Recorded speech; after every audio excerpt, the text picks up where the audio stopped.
একটি ক্যানেলের পাশে বা খালের পাশে এসে বসলাম। অসংখ্য পুঁটি মাছের পোনা, এই যে ছোট ছোট পুঁটি, ছোট ছোট পুঁটির পোনা দৌড়াদৌড়ি করছে এই যে পানির নিচ দিয়ে, এবং পানিটা অর্ধ স্বচ্ছ, ফুল স্বচ্ছ বলবো না, একটু কর্দমাক্ত রয়েছে, তবে অনেক পরিষ্কার। নিচে কি কি যাচ্ছে সব দেখা যায়। ছোট ছোট পুঁটির পোনা এক ঝাঁক বেঁধে দৌড়াচ্ছে, দেখে মনে হচ্ছে বড়শি দিয়ে ধরি, এখানে একটু ফিশিং করি।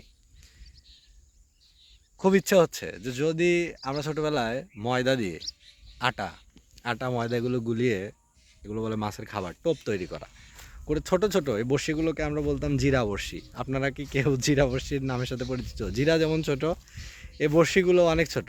এগুলো দিয়ে সাধারণত পুঁটি ধরা হয়, কারণ পুঁটির মুখটা কিন্তু ছোট, দেখবেন পুঁটির মুখ অল্প একটু মুখ। আপনি যদি বড় বড়শি লাগান তাহলে বড় বড়শিটা তো খেতে পারবে না।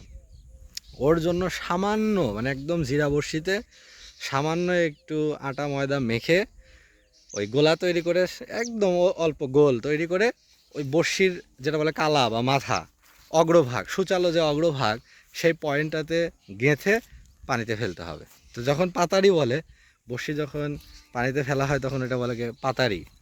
মানে ওইটা যখন ডুবে যাবে বা নড়বে তখন বুঝবেন যে মাছ এসে ঠোকাচ্ছে। মাছ এসে ঠোকাচ্ছে যখন এটা একটু টান হবে, তাতে বুঝবেন যে বেজেছে, মাছটা ওখানে গেঁথেছে।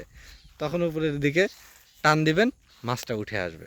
তো বড়শি দিয়ে মাছ ধরা এটা যদিও অনেক পেশেন্সের কাজ, মানে ধৈর্যের কাজ, তবে বড়শি দিয়ে যদি অনবরত মাছ উঠতে থাকে বা ধরতে থাকে, তবে এর মতো মজার বোধহয় আর কিছু হয় না। এটা অত্যন্ত সুখকর, অত্যন্ত প্লিজেন্ট একটা এক্সপিরিয়েন্স।